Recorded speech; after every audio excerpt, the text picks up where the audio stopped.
Good afternoon. My name is Casey James, and today we are going to be talking about a case study.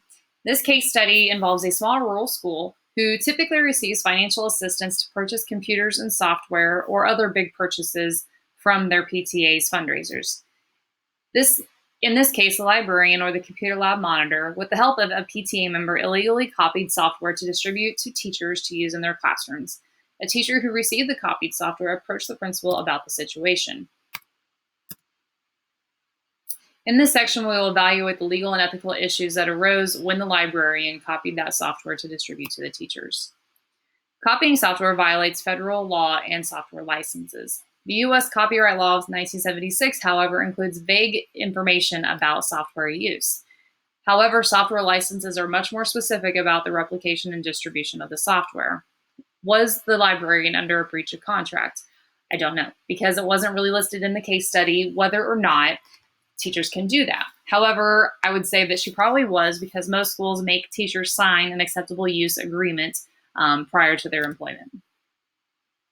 An example of when this law was enforced: in Houston school district, the school district was fined $9.2 million for illegally copying a study guide. The school tried to claim that they were using it under the Fair Use for Education Act, or the Fair Use for Education, which would have been protected under Section 107 of the Copyright Act. However, the teachers and the principal at the school knew full well what they were doing, as evidenced by emails claiming that they didn't care if they violated the law or the copyright agreement. And so, again, the school was fined $9.2 million. Some facts about the case. The school is at risk for violating copyright laws and software agreements for copying the software to be distributed to teachers, as well as creating a conflict amongst teachers, staff, and parents. Mrs. Lynn, the librarian, was probably under the assumption or the misconception, as are many teachers, that if it was being copied for school use, that it wasn't actually illegal. So in this case, she would need to determine the following things to determine if it was actually for fair use. Was it for a nonprofit educational purpose? Yes.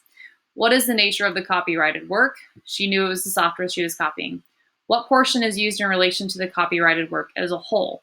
And what is the effect of the use upon the potential market for or value of the copyrighted work?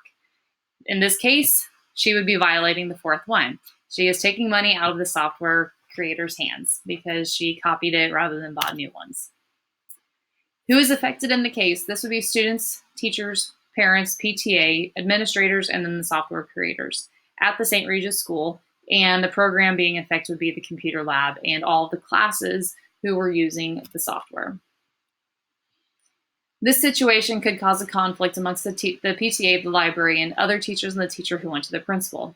If found to be in violation, the school district would be responsible for paying the fine. This would affect all students, teachers, and community members far more than just having to wait and share their turn at the computer lab.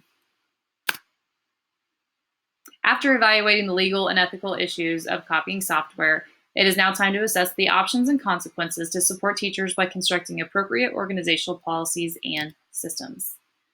The principal in this situation has three options. The first is to take no action, which would include not reprimanding the teacher for copying the software, and then the teachers would be able to continue using the software.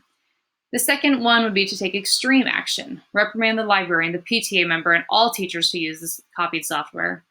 And the third option would be intermediate action. Do not reprimand those who copied and used the software, but instruct everyone to discontinue its use.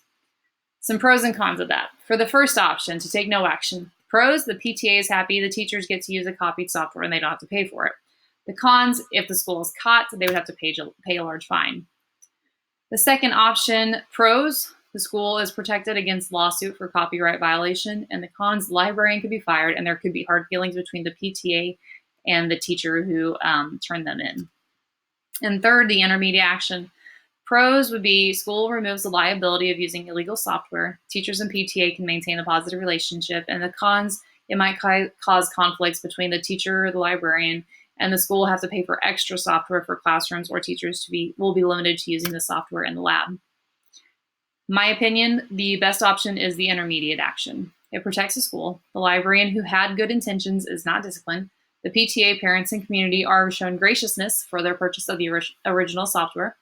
Teachers will have the computer lab to use the software, and this will encourage teachers to pursue new creative approaches for promoting student learning when they don't have the opportunity to use a student computer lab. How is the principal going to plan and implement this? He will need to communicate, or she will need to communicate the laws, rights, policies, and regulations to promote student and adult success and well-being. Step 1. In a private setting, discuss legal issues that can arise from copying software illegally with the librarian. The librarian made a mistake. Even though she had good intentions, she could have cost the school a very large fine. I think a personal conversation with her about copying software would be the best plan of action. Step 2. Individually notify all teachers to discontinue the use of copied software and collect all the disks. Individually visiting with the teachers would prevent embarrassment for the librarian and Mrs. Brandon, the one who turned them in, and would provide an opportunity to explain the potential harm. Step 3. Distribute a copy to all staff of the acceptable use policy and highlight the legality of software and copyright infringement. Step 4. In a faculty meeting or individually, welcome new innovative ideas for developing skills in the classroom without software. The original purpose of copying the software was to allow teachers and students to practice in the classroom. As a group, the teachers could all brainstorm ideas to develop skills without the software, or they could work together to create a better lab schedule. I had a situation similar to this at my first school. We weren't one-to-one. We had to share a computer lab, and sometimes I didn't have the computer lab available when I really wanted to use it. So I feel like it made me a better teacher because I had to think outside of the box rather than just relying on the computer lab always being available when I needed it. Step 5, thank the PTA, parents, and community for the original generous donation. Send a letter to all the donors thanking them for their help funding the computer lab and software. Include pictures and stories of the students working in the computer lab so they know how important their original donation was. Step 6, create a new fundraising goal to purchase more software. Schools always need to improve, and they could research the cost for the software in each classroom and set a new fundraising goal for the next year.